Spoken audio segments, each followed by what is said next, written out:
One. Greetings and welcome back, everyone. This is The Angry Chicken. I'm Garrett. She's Joce. And we've got a hell of a show for you today. Happy Patch Day, everybody. We're recording this show a day early, which means literally like 10 minutes ago, the balance update patch has officially hit the Hearthstone client. They were making us wait for this one, Joce.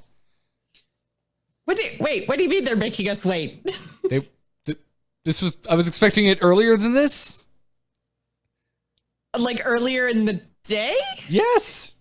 Oh, it's okay. 3 o'clock. Like, they announced them like on Thursday. It's Monday. Like, how fast do you want? No, I mean, like, I didn't expect it to come out this late on Monday. Oh, okay. What do you think? I thought they were gonna like flip the switch on Sunday. God, listen. All right, really all right. Listen to me, Team 5. Listen, I know you've got families, you have lives. But why didn't you go into Blizzard Entertainment on Sunday and push this patch live? That is what I want to know. That is the hard questions I want to ask. I'm all caught up now. But yeah, I guess it is. It's kind of, well, it's like noon for them, right? So I think they probably pushed it right before lunch. I guess that makes sense. But I don't know. I'm spoiled by they tend to get things out at like 1. You're very spoiled. Well, sorry that they have been doing things on time. They've been hitting their dates and their times. I guess they didn't give a time, so whatever. They didn't give a time, yeah. But, so this isn't like they're not like actually late. They said Monday. Now it's listen, here. Joce, do you use Twitter? Have you been on Twitter at all today? Because anyone who plays Hearthstone is on Twitter going, "Where's the patch?" So as far as I'm concerned, 3 o'clock is late. Okay, fair enough. Because that's what Twitter told me. I think you did fine, Blizzard. Don't listen to Garrett. I mean, you yeah, fine. Yeah, but it's patch day. We have not seen an official list of hotfixes for Zephrys, even though we know they came. Yes, there are changes. There are changes, yes. That came via our interview with Celestalon, which, if you are also subscribed to our YouTube channel, you have already seen. But it will also be part of today's program. We will be ending today's episode with the interview with Celestalon, all about the deep dive history into the years spent creating Zephrys. And also... Celestalon hit us up with a little bit of, at the time, since we got to put the interview out on Friday on YouTube, with the hot drop that more hotfixes were coming for Zephrys. But we haven't seen an official list. We have some teases of some of those changes in our talk with Celestalon a little bit later on in the program. But in the meantime, I've been looking around for it, can't find it, so we won't be talking about it on this episode because it doesn't exist.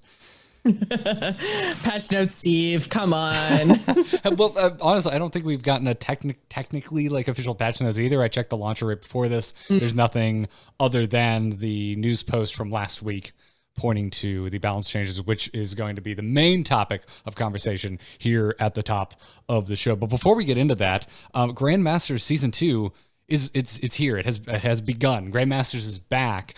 And I'm curious, Joce, how are you enjoying the new Grandmasters? Because I would say it's a marked improvement with the new format. Well, the new old format.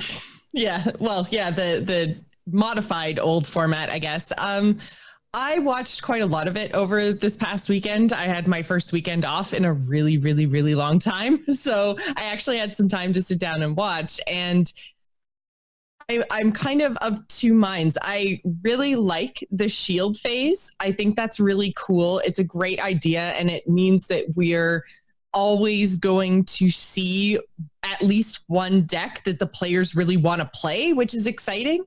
And then, that you still have the bans, so you could potentially, like target things, but you do have to also take into account what people might try to like save.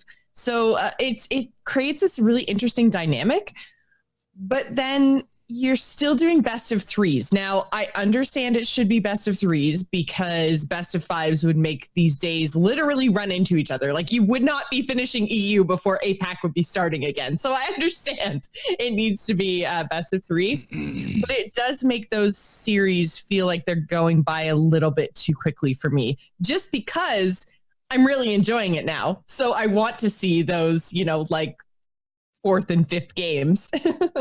I think that's fair, and I think it's only going to get more interesting because the only real thought I had that was anything other than, oh, this is better, is, well, honestly, I'm kind of just really excited to watch Grandmasters after today, Monday, as we're recording this show. I'm excited, more excited to see what this modified Conquest meta is going to look like in Grandmasters post the nerfs that just went live. Yeah, I kind of wish that they had been a little bit faster on the nerfs so that they were in place ahead of Grandmasters Season 2. But I mean, 1 week of old meta isn't terrible.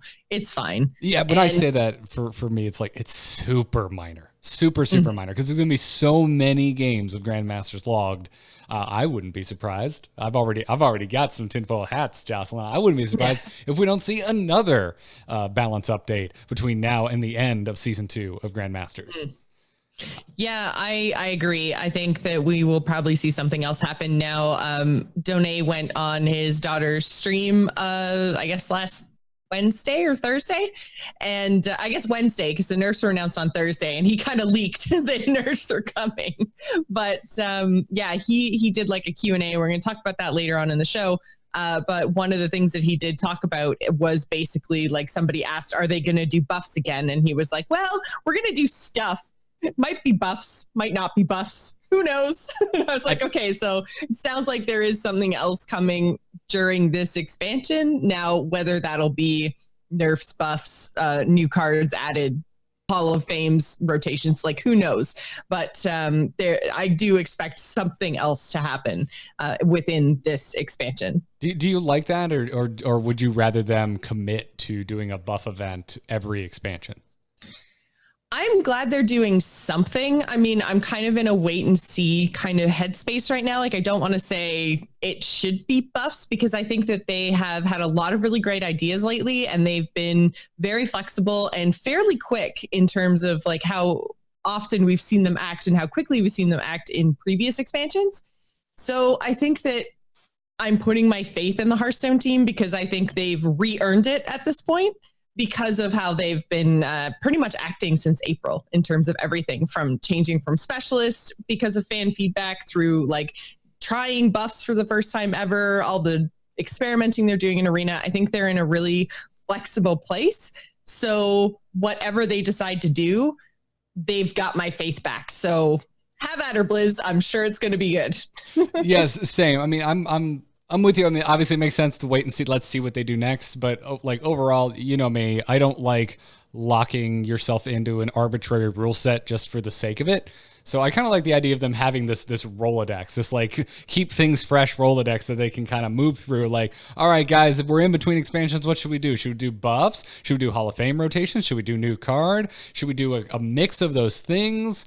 I think that's all really cool. That's all possible, and I think they should pull from what they feel would have the best impact on the game, and not just like, well, it's the middle of expansion, we better buff cards, even though we don't really think any cards need a buff, just because we said we would. So I'm leaning on the side of sounds great to me. I'm glad you're being flexible.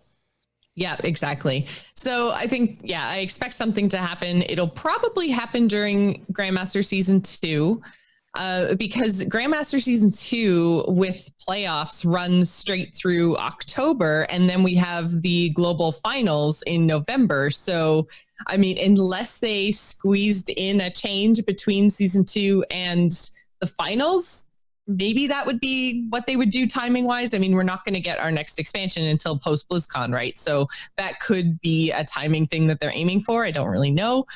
We've got single player coming, I think sometime in September, right? So it's, you know, they've got stuff happening. There's going to be stuff for players to do. So I'm not necessarily in a rush for new changes right now, because like they just nerfed things literally today. So I think that's going to have maybe a bit of an effect on the meta, but I'm fine with it right now.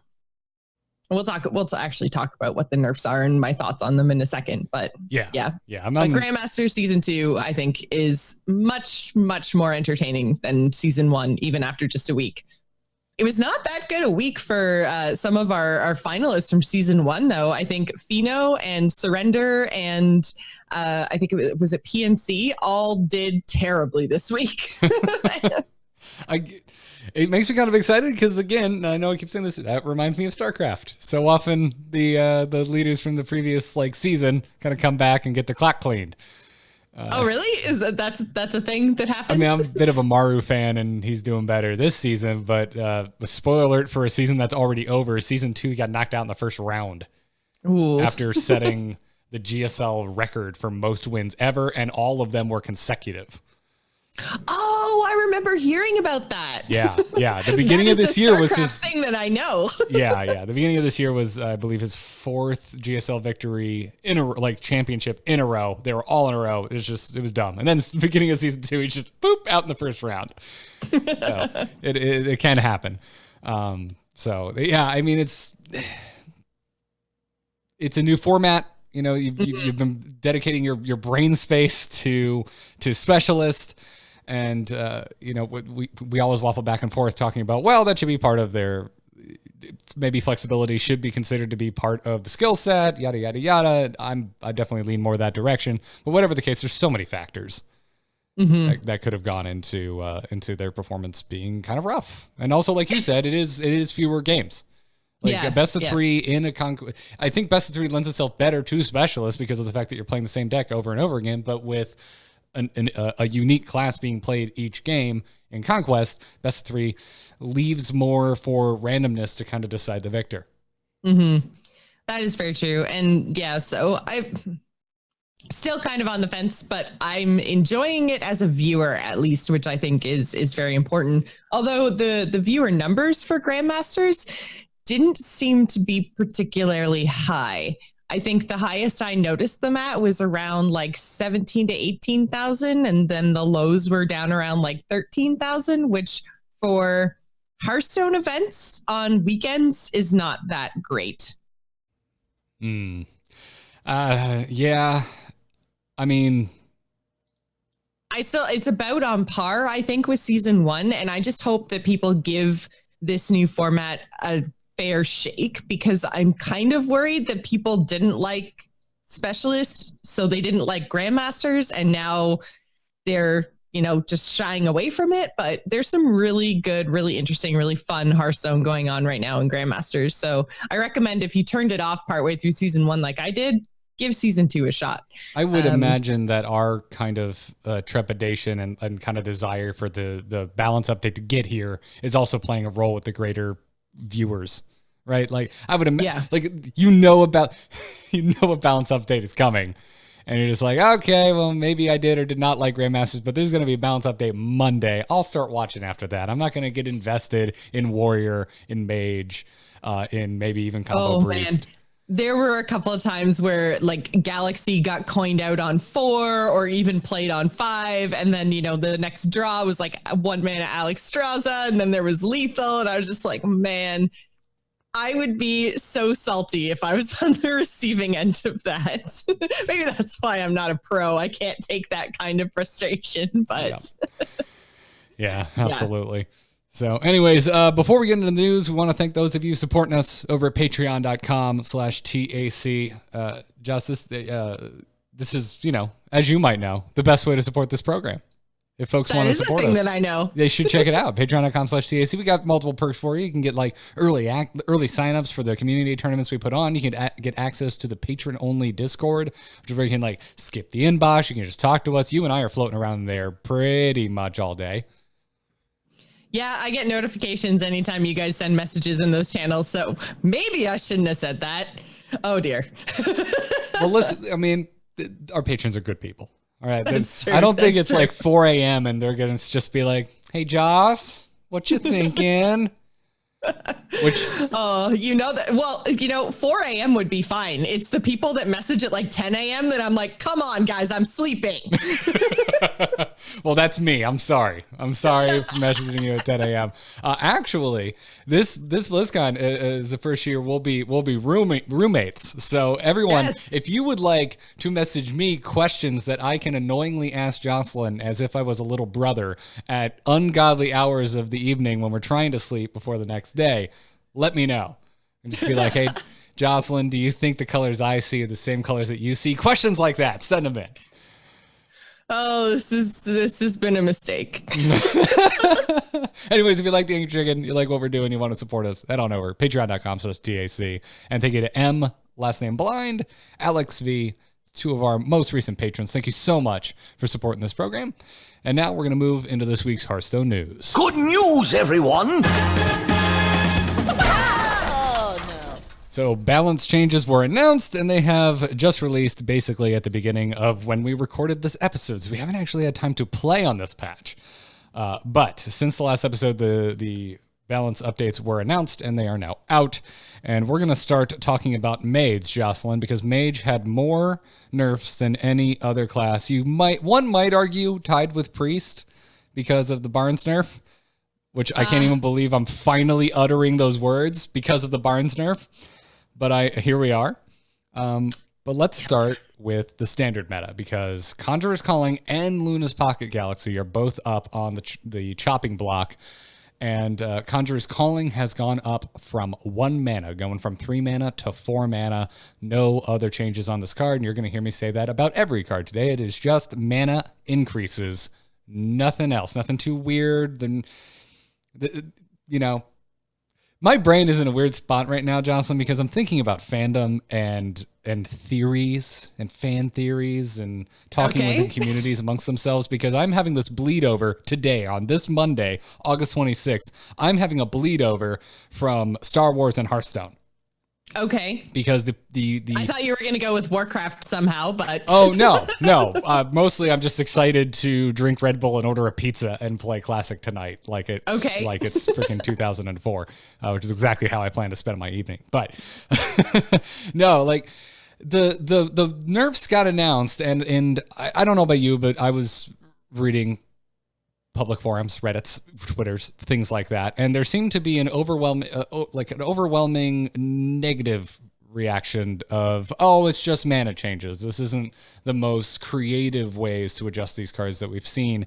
And it's making me think of Star Wars, because I'm seeing like an even mix of people who just want to get back on the trailer bandwagon and make fan theories for Star Wars, and another half that are all pushing back going, you know what? All fan theories do are get us excited for things that aren't going to happen, and then when they don't happen, we feel personally accosted.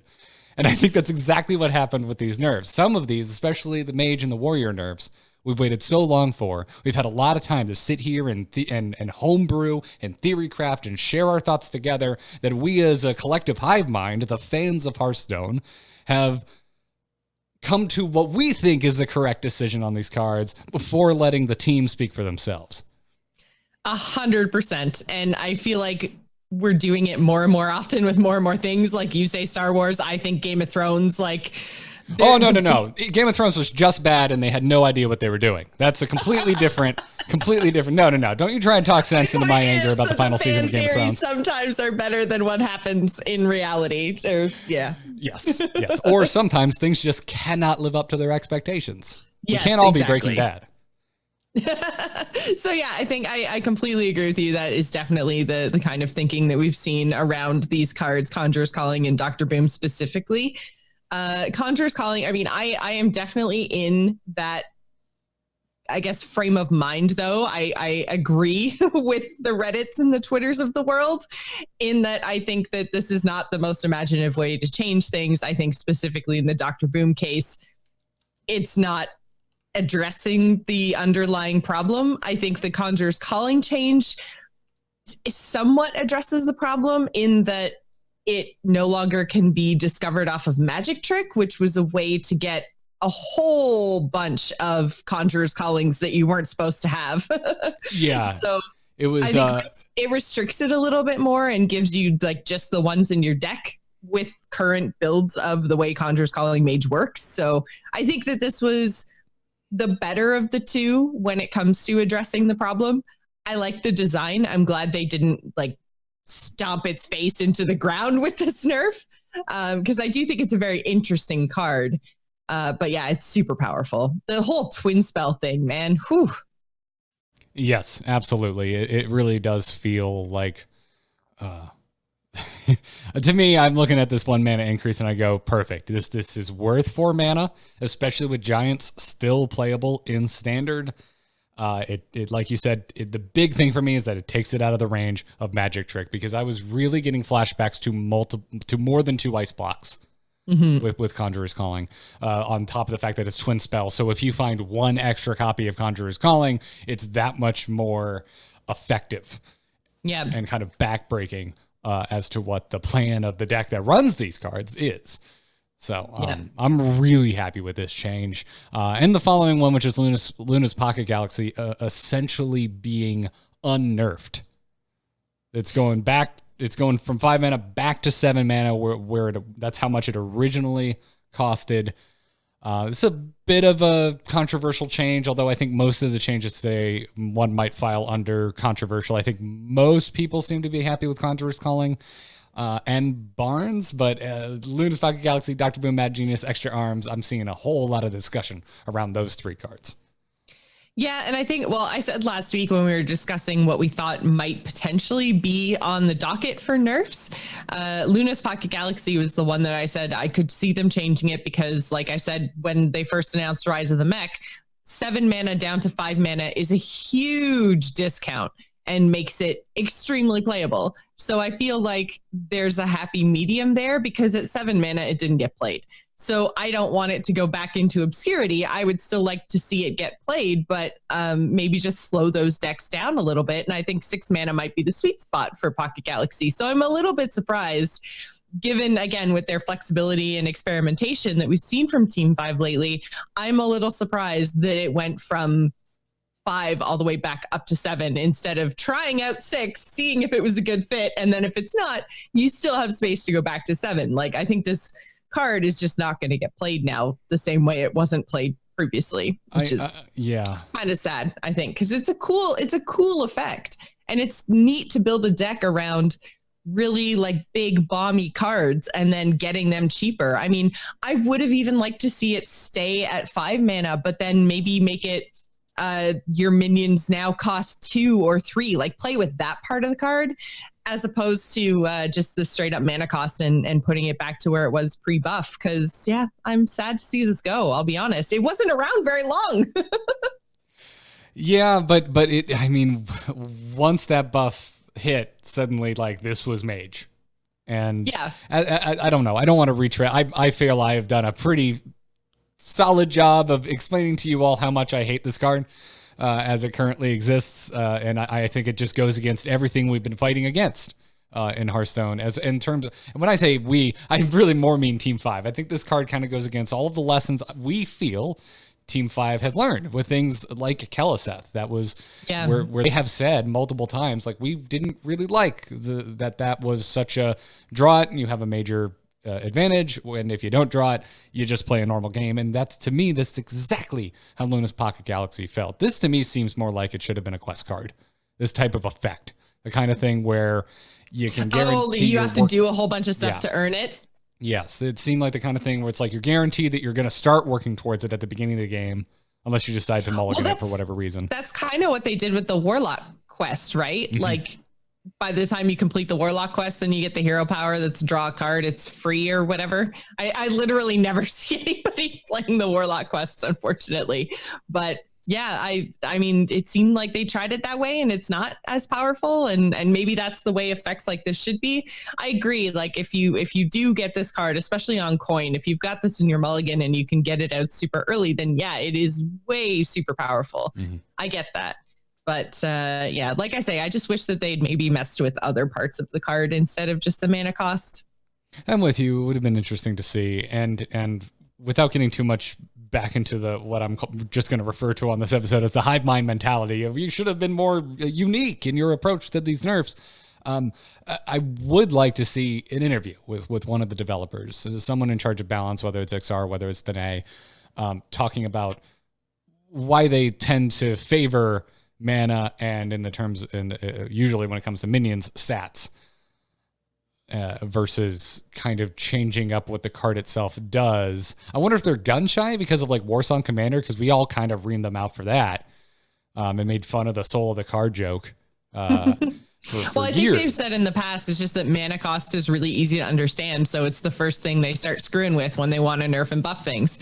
Because as soon as you start changing the effect on cards, then, you're messing with players' perceptions of what those cards should do. And I mean, I don't see the big problem with that, because if I'm someone who just jumps into Hearthstone and doesn't read my cards and just tries to play them, it's only going to take me playing it once, which might screw over one of my games.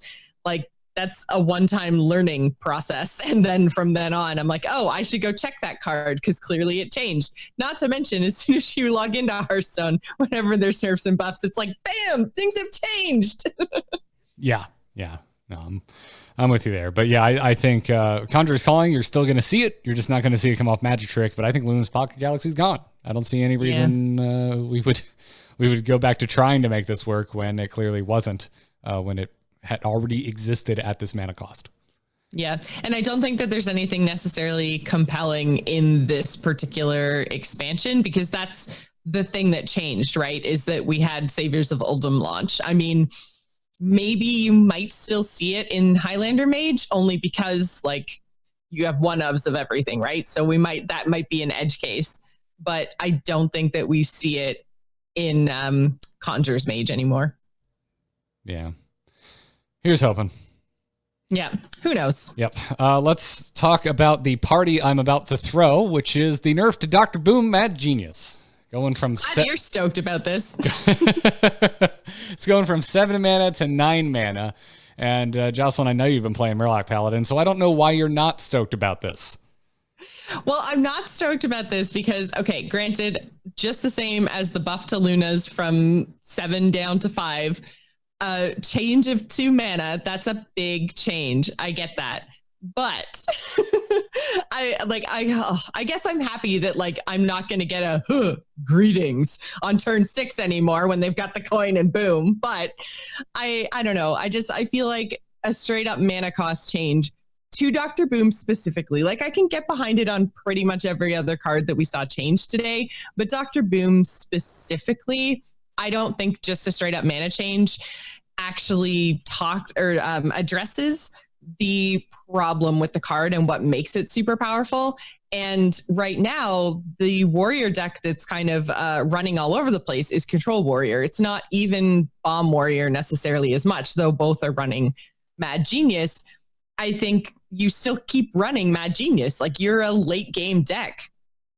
You're still going to get this crazy big power swing. And I don't think that it impacts Control Warrior hardly at all. I mean, yeah, you might not get the advantage 2 turns earlier, but I don't know, man. It doesn't seem to matter if they play it on 7, 8, 9, 10, 11, or 12. They're still kicking my butt as soon as they get Dr. Boom online. So I respectfully disagree. I think it's going to have a pretty big effect, because I think for a lot of the aggro decks, and I've been playing almost exclusively aggro since Uldum came out, I think 2 more turns is a huge deal. The one thing is that you can't use your hero power on the turn you play Boom, right? So there is that, at least, that they don't get the hero power swing right away. But yeah, I don't know. Well, it's also that whether you get coin or not, even just like turn 7 naturally, turn 8 was a huge swing turn for Warriors in an aggro matchup. They turned into Boom. And on turn 8, they suddenly, everything they've got has rush. They can make new things that have rush. They may get really lucky with hero powers on top of maybe possibly having been able to hero power in the same turn that they played Boom if it went later. So I don't know. There's just, I think this is going to have an effect. Like, you look at some of the win rates against some of these aggro decks. Obviously it's not the best in the world, but it's not the worst. Like against Murloc Paladin, I've just got some stats up here with the most played Control Warrior deck, which is over 300,000 games logged. It's looking at a 60% win rate over Murloc Paladin. That means 40% of the time the Murloc Paladin is winning. You know, what is 2 more turns before you need to worry about Dr. Boom Mad Genius? Like in the worst case scenario, what is that going to do to that really, I think, shores up the chances of these aggro archetypes being able to drive the final nail in for the win. And I don't know, man. Control Warrior has a lot of tools. No, I'm with you. Believe me, there's no card that has been rubbing me the wrong way more than Dr. Boom Mad Genius. I'm with you. If they wanted to just like take this out back behind a shed and end its life, I would have been all for it. But I do think it's worth noting that a 2-mana change is really big in the aggro matchup, and there are already some control decks that just eat Warriors lunch. They were already winning with Mad Genius at 7. I don't see any reason they're going to have trouble continuing to win with it at 9. Well, I guess we'll see. Yeah. So I don't know. I was trying to, because I had, like, my gut reaction was the same as yours. I'm like, oh, this isn't hard enough. Like, this thing deserves to be locked up in jail for life. That's the. Well, it's not even. I don't think that isn't the way. I mean, I'm sick and tired of them playing it on 7 and then me feeling like there's absolutely nothing I can do in the game from that point forward in order to compete with what they can do because of rushing mechs, because of the value generation from the Discover a Mech hero power, because of the armor generation from the tank up on steroids. Like there's just, it felt like there was no coming back once they played that card. And so since the card hasn't changed, it just means there's going to be no competing with them 2 turns later. And maybe that's enough for aggro to take them down. I don't know. I don't think so. But I don't think, like, I don't want to never see this card again. I just wish that they had taken a look at it and said, okay, the problem with this card isn't that it comes down on 7. It's that, you know, rush for the rest of the game combined with this hero power is too much. We need to, you know, pick one or the other. We need to say like, okay, as Dr. Boom, your hero power is now always do 1 damage to all enemies, or always gain 7 armor would be ridiculous. So not that, but you know, like don't give or take Discover a Mech even out of that hero power pool. If you want to give mechs rush for the rest of the game, don't give them the ability to generate more value out of that hero power, or say, keep all those hero powers and then just say like your mechs have rushed this turn or next turn because he costs 7. So playing mechs alongside him is going to be difficult. Like, or this turn, your mechs cost 1. I don't know. Like there's ways that you could play around with it that would address the actual real problem with the card and the real power level of the card. And I don't feel that a straight up mana change really does that. I still feel like they're going to play it. And if I'm playing anything other than a super aggressive deck that can actually kill them in those 2 extra turns, then like my mid-range stuff won't compete. My other control decks won't compete. Like there's a point in the game when Dr. Boom gets played that you just can't compete anymore. And that sucks. Yeah. I mean, I'm in a weird place here where I like the change, but I also like your suggestions. Like a lot, the one where anything that addresses the rushing mech, any way that pulls that back, was something I was really hoping for. Yeah. But it's just, I don't know. There are control decks that are so horribly favored against the Control Warrior. Quest Paladin is like not even close. Like Control Warrior almost doesn't have a chance with how badly skewed it is in the Quest Paladin's favor. Highlander Hunter, much closer matchup, but still favors the Highlander Hunter. Even Highlander Mage, also damn near the same percentage in terms of being in the Highlander Mage's favor. And this was all pre-nerf. So it's just like, and also like I keep coming back around my thoughts for the last couple of weeks where I couldn't believe that I was starting to soften on the idea of Warrior, but I really do think it was doing a good job of keeping the meta itself of being this cornerstone of how this meta got sculpted. So, yeah, I'm in such a weird place, Josh, because I'm with you. I would have loved to have seen any of those changes you just said, but also I'm like, it's probably fine. It's probably okay, is where I'm landing on the Warrior. But Yeah. Also, like my brain keeps coming back to the mulligan because like Warriors right now, you were probably keeping Dr. Boom Mad Genius in your mulligan when it was 7 mana. I don't think you're gonna at 9 mana. That's a tall order. 9 mana is a really hard keep, right? And the reason that it's a really hard keep, I mean, the only thing that we ever saw very situationally at that kind of mana cost being kept was Ultimate Infestation for Druids. Like there were some very edge case scenarios, and I think we saw it in one of the winter seasonal championship, maybe, where it was a Druid mirror and one of the Druids kept it and the other didn't, and the one that kept it won the game because the other one never drew it. Like there were some very, very extreme edge cases where a keep of a 10 mana card would work.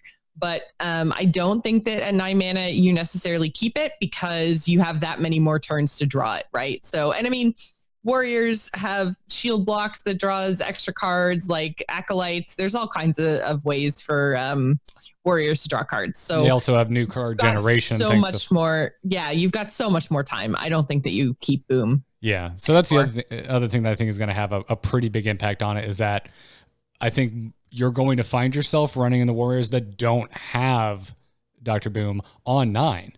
Like they used to have it on 7 because they were mulliganing for it. So I just think that's another, it's worth keeping in the back of your mind. I'm not saying here going, you will not see Dr. Boom Mad Genius on 9 ever. That's not it. It's another factor in this for sure.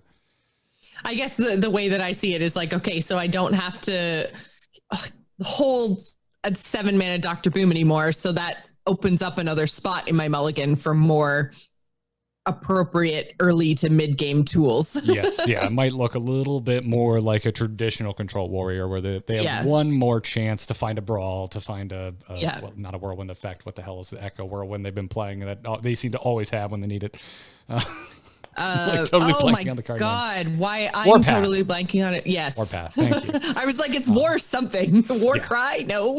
Yeah. I was just blanking on that name, but time will tell. I actually can't believe this. I'm saying this. I kind of like this change, even though I still would have liked something a little weirder, a little more unique in terms of how they address this card. But let's move on to what I'm calling the most controversial change of this entire balance update, which is Extra Arms. Extra Arms is going from 2 to 3 mana. Yes, the second copy you get is also going to be 3 mana. So they did not go with one of the more popular suggestions I was seeing going around, which is making one copy cost 3 and the other copy costs 2. I've seen it flip-flopped. Some people think the first copy should be 2 and the second copy should be 3, vice versa.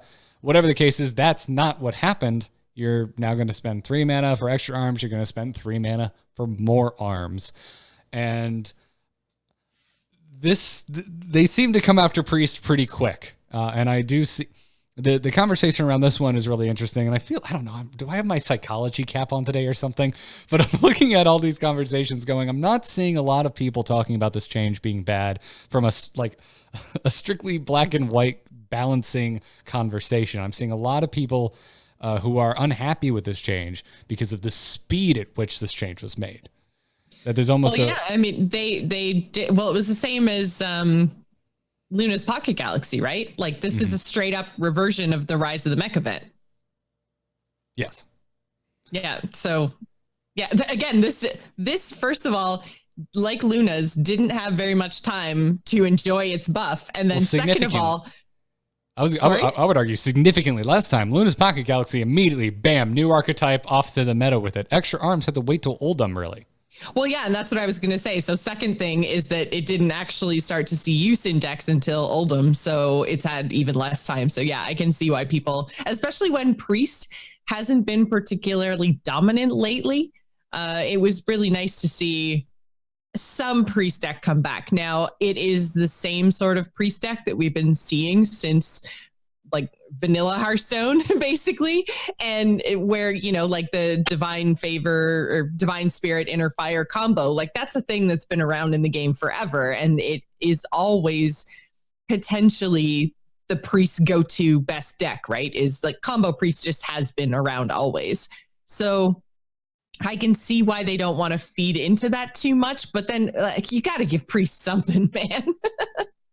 Yeah, that's kind of the bummer for me here too. Is like even though like I want to point out the fact that I think a lot of the sentiments around this are very much kind of emotional. Like I get it, and I kind of share that emotion. I was enjoying Combo Priest, but again, if I remove my own kind of desires out of it and feelings of, well, that's unfair. How long did we have to deal with Dr. Boom before you nerfed it versus how long have we had to deal with Extra Arms before you nerfed it? It is not even close to the same amount of time. But if I remove myself from that, it's really like Extra Arms is making 1-drops really powerful. And again, yeah, we could probably have a pretty big back and forth here about, well, why didn't they nerf Cleric? Why didn't they nerf Light Warden? But they didn't. They nerfed Extra Arms, and yeah, I don't know. This one is a rough one for me. Ixar got into it on Twitter. He was replying to a thread from Frodan, who kind of, I think you could point to that Frodan tweet as a really good poster child for people who aren't happy with the change to Extra Arms, because Frodan certainly shared that. But Ixar got in here and replied to it and said that the power level of that deck was varying degrees of understated the last few weeks. And Ixar continued saying that he was pretty confident that given no change, we would be looking at one of, if not the most powerful, purely win rate decks of the last few expansions. So that's interesting, because I've been teasing that Ixar just likes to say, well, keep an eye on it. Because that's what we heard about Dr. Boom for what felt like forever. But here we are, Ixar saying, oh, no. The Combo Priest essentially scares him. Like it sounds like Combo Priest and what Ixar and what Team 5 was seeing internally was cause for alarm. Yeah, it very much sounds like they took a look at the nerfs, took a look at what the meta they thought it was going to look like, and I guess they saw people starting to pick this deck up, and now he's thinking it might be, up in the 20% population of like popularity, which is way too high, right? Because 20% is just way too high. So I understand where he's coming from, but it's like, man, I wish that we'd like started to get there, like keep this nerf in the back of your mind. And this comes back to the flexibility conversation, right? It's like, it seems like they've been super flexible, and literally if they put nerfs in today and then 3 weeks from now, Extra Arms Priest was at 20% of what was being played on ladder, I wouldn't care if they did another nerf for Extra Arms 3 weeks from now if what they think is going to happen actually comes to fruition. Then it's like, okay, yeah, we were watching this. It did get out of hand. Bam. This is the nerf that we were thinking of 3 weeks ago, but wanted to see how the meta was going to shape up and if people actually enjoyed playing this deck. But they didn't do that. So they tried to get in ahead of it. And I don't know. Yeah. I get worried. I guess that's a good thing. I get worried because I want the team to be this open with us. I want them to talk about where their head is at, and I want them to take chances, but I'm hoping that the crackback from the community isn't too strong. It's always going to be, though. Yeah, that's true at a certain point. But I mean, that's the day and age we live in, right? Like they simultaneously have to not let that affect their judgment too much, but they do have to worry about it. Like, because why else would XR even be engaging here? Why does any of the Team 5, we constantly see Donais, Ixar, and Peter Whalen, the top three that could pop into my mind, they're pretty frequently interacting with players of the game on a regular basis. Mm-hmm. So I don't know. It's I don't know. I want them to go deeper, I guess. I want to know why why does this get bumped up in our minds for us looking into Team 5 and the speed at which they make changes. And this patch specifically, we're looking at Dr. Boom finally, and Barnes, for love of God, we're literally talking years in that case, finally getting adjusted, and Extra Arms just is like, oh man, Priest like just found their footing. And then I agree, it was very strong. Very well, strong. I mean, and it was so strong. And like I said, they probably want Priest to just not be playing this same sort of deck that's always been in the background of Priest since the game started. So they probably want people to try to experiment with other things. But I think the problem there is then you got to give Priest more powerful things. Like if Divine Spirit Fire is the go-to priest deck, then make something better that's going to rotate soon and let them have a powerful expansion. I go one further and say, can we please talk about the classic and basic set, because we keep coming around to it being an issue. Yeah, exactly. If they had changed things from classic basic and, like rotate things in and out there a little bit more, or make some changes to some of the staples that just are too powerful, then we wouldn't be nerfing extra arms right now. Extra arms would be fine. Yeah, it's interesting. I don't envy them. I really like the cadence of updates they have hit. Yeah. But it's not all going to be perfect. Well, and I mean, like like you said, I like them being this open. The thing about them being this open is it does open them up for the community to disagree with their reasoning. So as long as we do it in a calm and respectful manner, then that should be good, because, like calm debate and discourse on the internet is fine. Constructive criticism is fine. And we should be doing more of that as a community. So as long as we keep it respectful, I don't think there should be a problem with Blizzard opening up. And I think that they should, as a company, be open to criticism from their consumers. And this is the best way to do that, but we have to be respectful about it. So tell Ixar how you feel, but nicely. Please. And thank you. Yes. My dream is that every time Dean gets constructive feedback that is actually constructive, that he goes, "You must listen to the Anger Chicken." We can hope. That's my dream. We still have one more nerf to talk about, though. We do, and it's Barnes. Barnes is finally going to cost one more mana, going from 4 to 5. So this, again, falls in the same kind of category where I don't know if a 1 mana change really addresses the core problem with the card, but I'm glad that they finally did something. This was a something, anything type situation. And so they did something. And I'm interested to hear from people, if you do play Wild, if you think that this was enough of a change. Because to me, Barnes was super powerful and came out way too early. And this at least addresses the way too early part. But I'm interested to see if that actually changes how it feels to play against when you're in Wild. I agree with you way more on this one, that I'm like, oh, I don't know if that's enough, but huzzah. Like way more on that boat with Barnes than I am with Dr. Boom. But yeah, this is just such a long time coming. And yeah, my emotions go, well, why didn't you just say, it's now Ash, here's 1600 dust, enjoy. Like that was to me the rightful reaction to how long Barnes has been talked about, a concern, and complained about. Mm-hmm. Yep, but still summons a 1/1 copy of a minion from your deck. So yeah, turn 5 Yashiraj coming out. Is that really that much worse than turn 4? Right. I'm not so sure. And then you silence it, and then it's still a 10/10. Like, I mean, it's one more turn for an out. It's it has an effect. It does. I'm not arguing that. It definitely does. But yeah. No, but this is where I'm going to have it. Interested to hear from Wild people to see what the changes actually feel like on their end to Barnes specifically. Because again, as someone who doesn't play an overabundance of Wild, I'm not sure. To me, it looks like not enough, but at least it's something. At least they're looking at Wild and saying this is a thing that should be balanced and should be changed. So as long as they keep doing that, I mean, they have no plans for any sort of esports stuff for Wild, but at least they're keeping an eye on it and making sure their community is happy. So, right. The changes are sparse, but they do come eventually. Yeah. It's kind of the Blizzard way. Yeah. We still get updates of Brood War every now and then, for crying out loud. No. Anyways, that more or less wraps up the card changes, but we did have some hot takes, some questions over on our Patreon Discord, so we pulled a few of those here.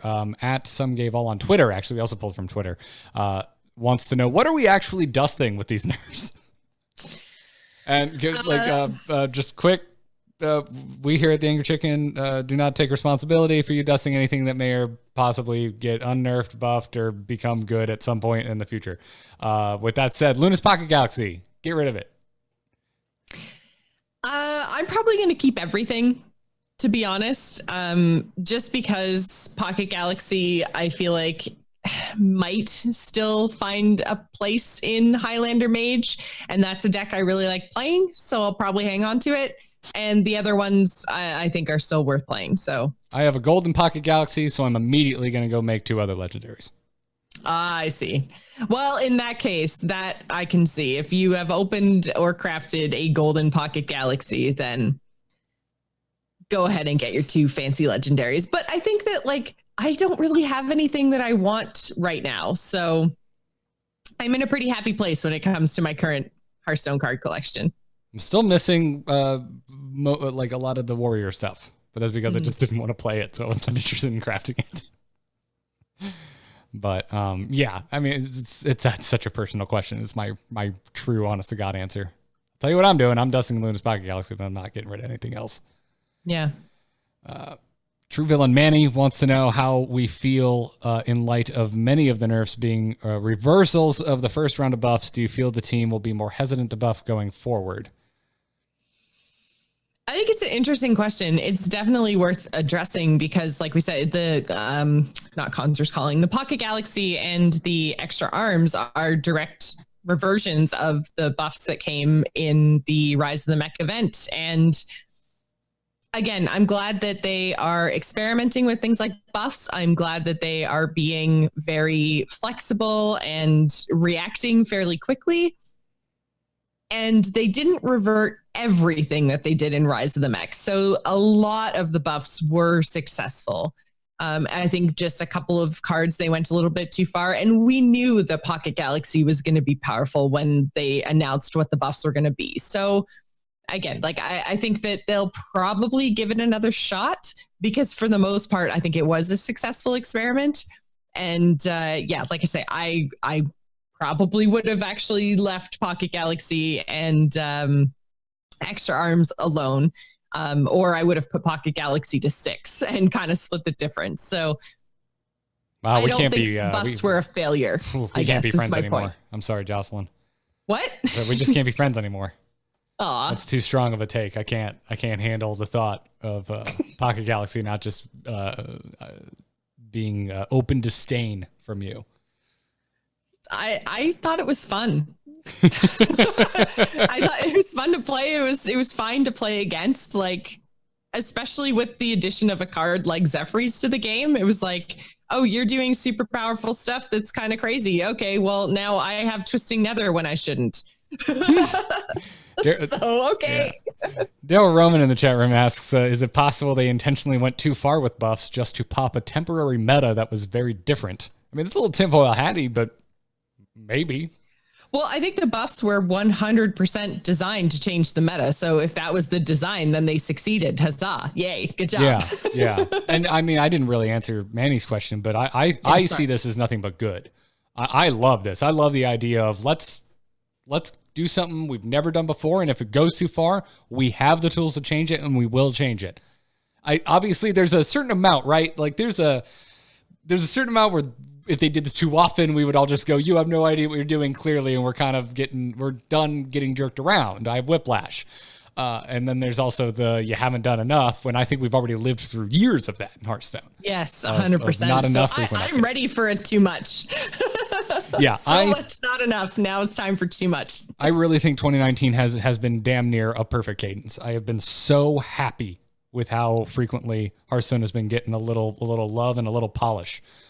I don't have enough nice things to say about it. Are there certain specific things that I don't agree with? Yes, and we've talked about them ad nauseum on this podcast. But overall, I think this has been the best year Hearthstone has had, I think, ever. So I like this change a lot is my answer, Manny. I see this as a good thing. I want to see them experiment. So I don't mind at all if they had to revert some nerfs or buffs. I still have to get used to just saying they buffed cards. I know, right? Yep. And I'd be totally okay with them reverting nerfs too. Yeah. Al the Third on the patron Discord had what I'm going to file under a bit of a request because we haven't had the patch long enough to actually answer this question. But Al wrote, I would love to know what everyone is experiencing in the meta with the new patch. Even in anticipation of the patch, I have noticed a shift in the meta in the rank 5 area of ladder. Just as an example, the last 13 matches I have played have all been against Highlander Hunter. The fact that I haven't seen a warrior or mage in what for me has been the past 2 days of playing is astounding. That or I just have really weird odds in what I am being matched up against. I mean, personal matchups, it's always going to be anecdotal. I think I saw the opposite of this. I was seeing a pretty healthy like class distribution. Then I finally pushed through to Dad Legend and started seeing meme decks like crazy. And yeah, that always happens at the rank floors. That's what makes it so hard to get out of the 15, 10, and 5. Just those specific one ranks is because people get there and they go, I hit my goal. I'm going to play crazy things now because I can't lose stars at this rank. And so it becomes really difficult to predict what people are going to play and how to actually get out of those ranks. Yeah. I mean, I get it. I think a lot of us just slam games with the same deck over and over again when we're like, all right, I'm done messing around. Let's just climb. So by the time you get to a floor, you're like, all right, let's get weird. So I get it. I'm not mad about it at all. Let's get weird. I don't know what that voice is, but my point being is then I didn't move very far, very fast once I hit Dad Legend, and suddenly the nerfs got announced, and now I start seeing a lot of mage personally. To me, it felt like a last hurrah. Like we're gonna get all our Luna's Pocket Galaxy games in while we can. Yeah, exactly. Take advantage of it before it's gone forever. Yeah, if it's strong enough that it's getting such a crazy nerf, then maybe I should take advantage of the fact that it's really strong right now and play it till Monday for sure. Yeah, that's a vibe I got. But I've seen that happen. Al, we'll see if folks write in at TAC Podcast or just tacpodcast@gmail.com if you want to write in, everybody, and obviously the patron Discord. Let us know what you're seeing between this week's episode and next week's, because I want to hear. I want to see how the meta has kind of developed for you. Especially if you've seen anything kind of odd. And when I say odd, I mean you've seen it more than once. Now you hit rank 10, you hit rank 5, you hit rank 15, and suddenly you're getting run over by a spell power rogue, which happened to me last week, by the way. I got destroyed by a spell power rogue. I don't know what happened, but I ate so many damn buffed weapon attacks via spell power synergy that it was just bizarre. Came out of nowhere. But anyways, so Joce, the Zephrys hotfixes are on the launcher right now, so we are in real time going to react to it. But before we get into that unplanned section of this episode of The Angry Chicken, I do want to thank our sponsors for today, Harry's Razors. You can check out their offerings over at harrys.com/TAC. If you're watching the video, my neck beard is coming back, and that's because I didn't use my Harry's razor this morning. If I had, you'd be going, oh, damn. Garrett's a handsome man, but instead you're going, he's kind of a crusty bro looking today. He's got his damn hat on. He's got a neck beard. And that is because, like Classic opens today, and we also had a Hearthstone patch. So I wasn't expecting, to spend too much time on myself today. But today was not Garrett. Oh, what's that? Pampering day. Pampering day. Okay. You didn't want to say manscaping, did you?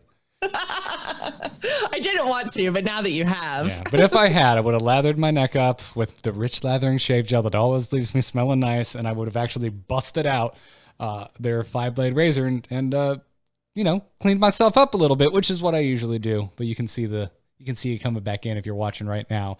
But they're wonderful. If you haven't checked out Harry's, they deliver high-quality, travel-friendly shave supplies at a great low price. It's just $2 per blade. So you should check them out and consider joining the 10 million who have tried Harry's. You can claim your special offer, which is a trial set, by going to harrys.com/TAC. You're going to get their weighted ergonomic handle. You're going to get a 5-blade razor with lubricating strip and trimmer blade for a close shave. You're going to get that rich lathering shave gel.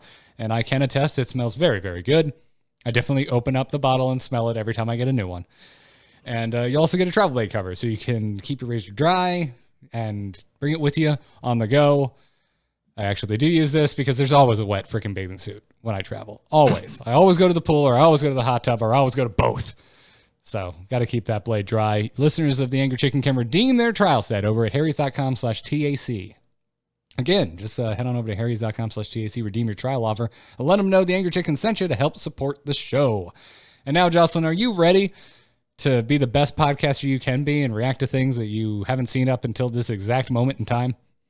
Absolutely. Awesome. So if you go to the launcher right now, you click on Hearthstone, there's a little blue button next to play that says view patch notes, and it is updated. And somebody give Patch Notes Steve a raise, because there are so many bullet points under Zephrys the Great. I'm probably going to skip some things. Good, because there's a lot of things here, and some things that we knew were coming from the Celestalon interview that we did. So weapon removal. It knows how to remove weapons. Yay. Yes, that was the big one. That was the big bomb that Celestalon dropped in our interview that if you haven't heard yet, you're going to hear at the end of the podcast. In here it does say and specifies that they have fixed several bugs involving weapon removal. Acidic Swamp Ooze was sometimes not being offered against 1 durability weapons. From tweets and patron messages we've been seeing, it seemed like it was never getting offered against 1 durability weapons. I haven't been playing a lot of Zephrys myself, so I don't have a lot of personal anecdotes to that, but I don't think I ever saw weapon removal in the few Zephrys plays I have pulled off. Yeah, I mean, I was playing because like I said, I've been playing the Highlander decks, which you play with Zephrys. You even play him in non-Highlander decks. So I've played a fair amount of him, and I have never seen weapon removal, but I also haven't seen a whole lot of weapons necessarily. So again, I feel like my anecdotal experience is probably not that great either, because I was facing a lot of mages. So there just really wasn't that many opportunities. I was playing it on 2 for wild growth, or, later on to clear a crazy board or whatever. Like weapons didn't really come into the equation all that often. So, but I mean, we know that they were not offered in wild against 0 attack weapons, which were sometimes game changing. A Luneth and Skull of Minari. Those things need to go. Yeah, that is more important than anything else going on in the game. Yeah, so my friends that play wild were very concerned about the issues with weapon removal, staring down the damn Minari. So that's been adjusted. One of the bigger issues is that when weapon removal was offered, it was Harrison Jones, and not when you had the mana to play Harrison that same turn that you played Zephrys. And that has been addressed as well as actually learning that 0 attack weapons are threats, so on and so forth. So we should now get weapon removal when we feel it should be offered. So hopefully that works. Also, Blessed Champion, Inner Rage, Bloodsail Corsair, Holy Fire, Heroic Strike, Avenging Wrath, and Spellbreaker all had issues with them not being offered when they should have, and those issues have been addressed. Which is kind of good, because I feel like I've seen a lot of talk about Master Spell as well as Spellbreaker, and it seems that just outside of the actual card, like priest card Silence, it seems like Silence isn't always considered when looking at multiple taunts specifically. So sometimes you might get something like the Black Knight to remove 1, but something like a Master Spell would just be better because there's multiple taunts. So I think Silence in general, they might have had some issues teaching him correctly. I was going to say coding him correctly, but that just doesn't seem right when it comes to Zephrys. I mean, they have used the term teach more than once when talking about hotfixes. So yeah. I mean, it was even brought up in our interview. They also fixed bugs that involved hero powers, and I didn't know about any of this. So this is all brand new to us. Hero powers were sometimes assumed to be usable, even if they had already been used that turn. So that's certainly a bug. Has since been addressed. The current cost for hero powers is now considered instead of assuming a cost of 2. That's good, considering druids can get a hero power now that costs nothing. Yep. Damage and healing modifiers on hero powers are now accounted for.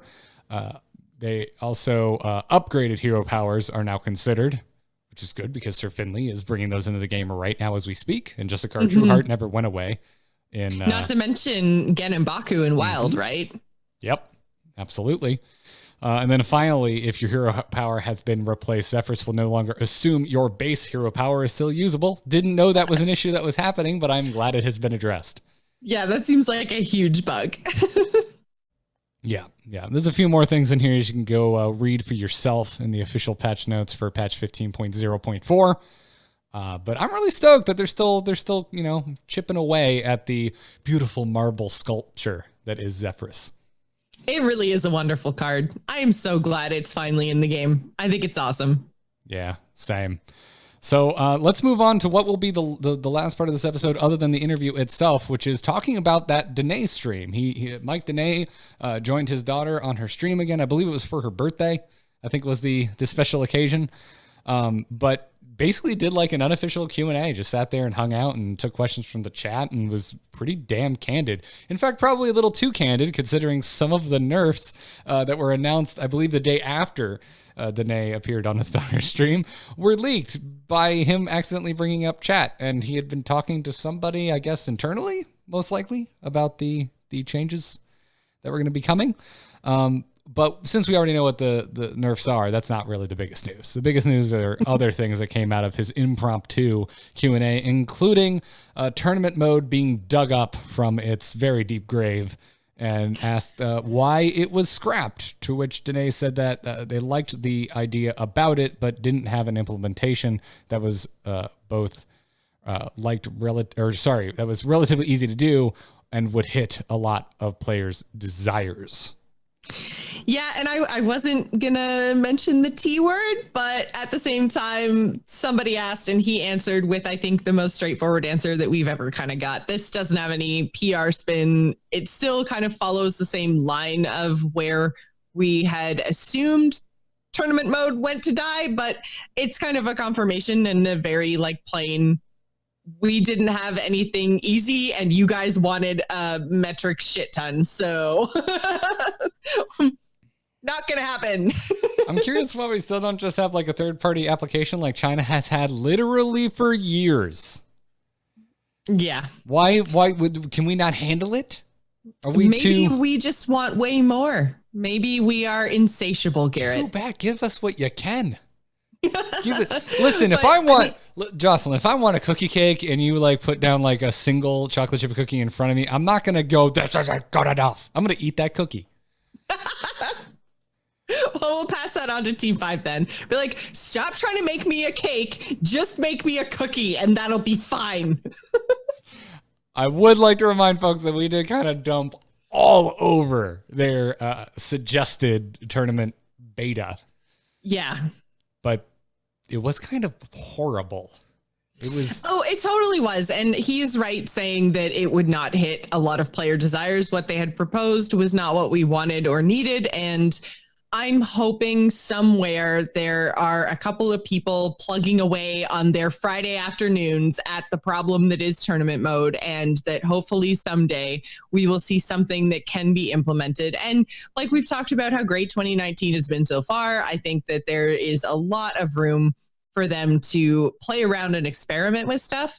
And, they tried something, it didn't work. Now they have a better idea of what it actually is that we want. I don't know how they didn't get that from Reddit over the 4 years before they announced tournament mode was coming. But anyways, now they have a really good idea of exactly what we want because they have the reactions to their original announcement. So if nothing else, they have a better idea of what our player desires actually are. And hopefully someone's plugging away at the problem. I'm still not holding my breath, but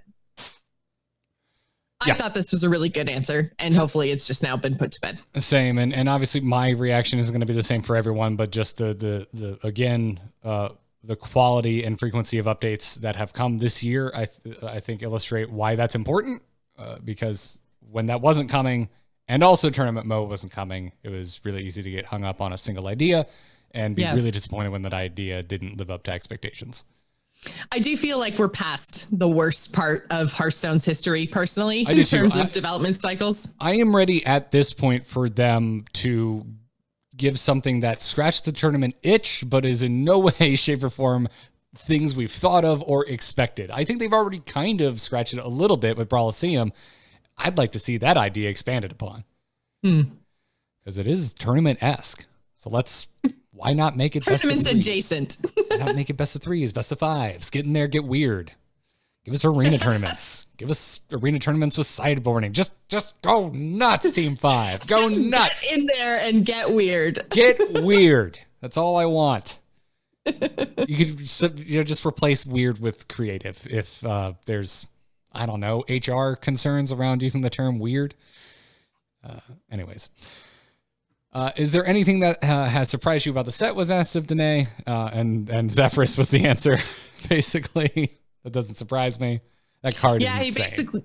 He basically said, like, he knew it was going to be good. He just didn't know it was going to be literally the best card from the set. So I think all of Team 5 seems super proud of Zephrys, and we are too. I think it's a super awesome design. I love all the work that went into it. So thumbs up on that one. You know, when I used to say that Yogg-Saron was like the poster child for Hearthstone, if I had to show a single card to someone who understood card games but had never played a game of Hearthstone, Yogg-Saron would be the card that I would show them to blow their freaking mind and make them play this game, even though I hate Yogg-Saron. Now it's Zephrys, and it's wonderful because I love the card, and I think it's the poster child for why Hearthstone is a card game unlike any other on the market. Mm-hmm. It's amazing. Sorry, Yogg fans. Praise Cthulhu. If I had to be an acolyte for an old god, I guess it would be Cthulhu. Yeah, Shiraj for me, man. Yeah, I was also asked what card limits the design space the most, and Donais did not have a single answer. Yeah, he was kind of, the thing is, it's a very, very broad question, and Hearthstone's a very big game now. But what I did find very interesting was that all the cards that he mentioned were cards from Basic Classic. So it was Malygos, Auctioneer, Alexstrasza, charge minions like Boar and Leroy, and some others that have since been moved into Wild, where he calls them less dangerous, which I thought was really funny. I guess less dangerous for their esport. But I mean, yeah, it's funny. The attitude sometimes towards Wild is kind of funny. I would say I think they just have a lot more. They think Wild should have more freedom to have blowout combinations, which I think is kind of where I want Wild to be too. Obviously, not everyone's going to agree with me, but you don't have to spin it that way, Joce. Yeah, no, I just thought it was kind of funny. But yeah, so we are talking, or I guess Donais was talking a lot about basic and classic cards. And he did mention, though, I still think that charge minions are probably on the docket to either see nerfs or to be moved over to Wild. But he did say specifically about cards like Malygos and Auctioneer, they want to keep them in the game in the standard meta because they do tend to move in and out, and they require you to essentially create a deck around them. So it's pretty healthy for the game and for the design, though they are cards that always have to be kind of in the back of designers' minds. It's like, oh, Malygos exists, so maybe I can't do this card. But they do still consider things like Malygos and Auctioneer to be healthy for Hearthstone as a whole. So I wouldn't expect them to go anywhere, even though every time we have a Hall of Fame rotation, everyone's like, Malygos! He's not leaving, you guys. He's not leaving. Yeah, and even though I've called for Malygos to leave multiple times, I really like this answer and haven't really thought of it in that way. To me, it ties into what I've been saying about Warrior over the last week or two, which is, I actually think it might play a really healthy role in the meta as we currently see it. And I don't think Donais is crazy here at all. I think he makes a good point that these are Malygos and Auctioneer specifically. These are two cards that go in and out and are kind of a good thing for the game in terms of a starting point if you're trying to come up with an archetype. Yeah, because I'm seeing Malygos right now, but I'm not seeing a lot of Auctioneer. And, I haven't seen Auctioneer in a while. And I wasn't seeing Malygos before Uldum dropped, and it took even a little bit into Uldum for Malygos Druids to try and make that work. Mm-hmm. So, man has a point. Also confirmed that they do sometimes take inspiration from fan-made cards, saying that they don't think they've ever copied an exact design or received like a perfect design of card that would actually work, but certainly have gotten inspiration from fan designs, which I thought was interesting. Yeah, so because I mean, there's a whole, I think, subreddit for like custom Hearthstone cards, and I believe it's Hearthstone that runs like a weekly card design competition type thing. And yes, there's lots of people. There always have been out there designing not only cards, but sometimes full sets and art and all the rest of it. So keep at it, guys, because they're watching. Yeah, it is not for me, by the way. I get fooled by them sometimes, especially when they do like posts around like expansion releases, sometimes you guys are really freaking good and you confuse me. Yeah, you know what does it for me is when they use art that looks like it could actually be Hearthstone art. Yes. When they use art that's like, oh, I've seen this piece, it's from like Vanilla WoW and they would never use this. Like, I'm like, okay, clearly a fake. But when they like grab some like kind of like pseudo cartoony Warcraft art that totally looks like it could be in the Hearthstone spirit, that's when I go, wait, is this a real card? Yeah. Fan-made cards have never been an interest for me. But there's clearly a large like subset of the fandom that are really into it. Yeah, 100%. It's like all I ever see on Facebook. I'm in I think the group's called The Inn. It's a huge Hearthstone group on Facebook. And that's like the only thing I ever see come out of there. And every now and then like a really good Hearthstone meme, but it's mostly like homebrewed cards. Yeah, some people really love coming up with cool custom things. So yeah, keep it up. Yep. And then open question today was asked just what his thoughts on Arena were.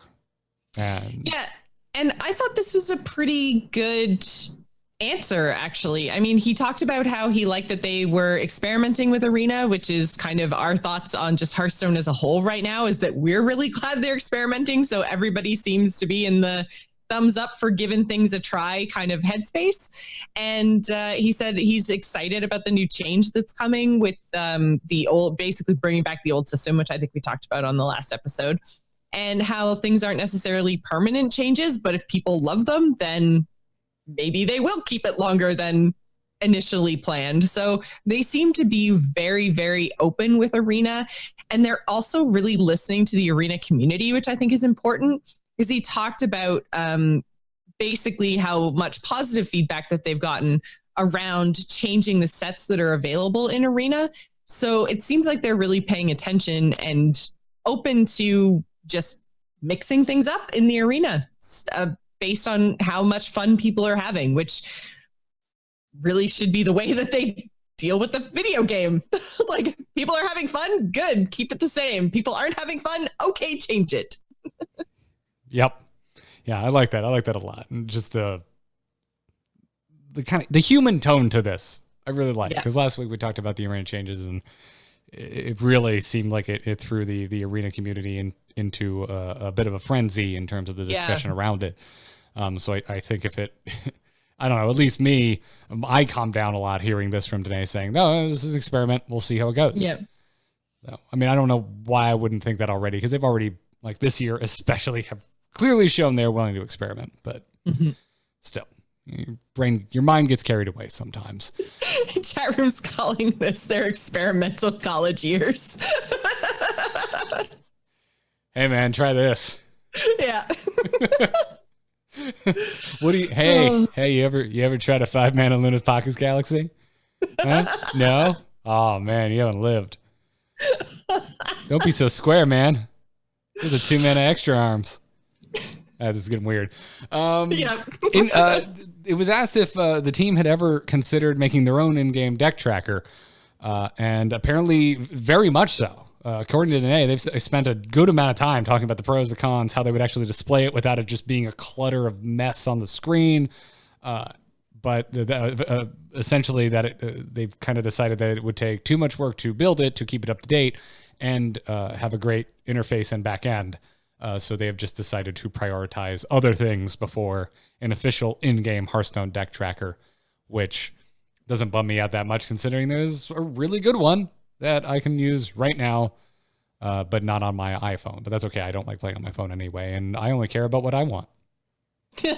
Well, yeah. So he did also say that they have more people now, so there's more chances of features like this coming to Hearthstone. But I agree with you. For me, it's not necessarily that Hearthstone Deck Tracker is such an amazing UI and doing such a great job. They are, and it is, and I use it and really like it. But for me, it's access to the HS replay stats that are fed into from Deck Tracker. That's where I get the most use out of it. Like when I'm actually in game in the UI, it's great to see my deck list, especially, like I said, I've been playing a lot of these Highlander decks, so it's really nice to remember what I even put in this iteration of 30 cards.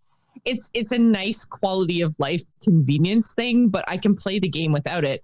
But what I love is being able to go to HS Replay and pull that information out of the back end and see, like, what do win rates look like? What are the percentages of the mulligan? What should I be subbing in and out if I don't have these cards? Like, access to that back end data is where I think the real strength of Hearthstone Deck Tracker is.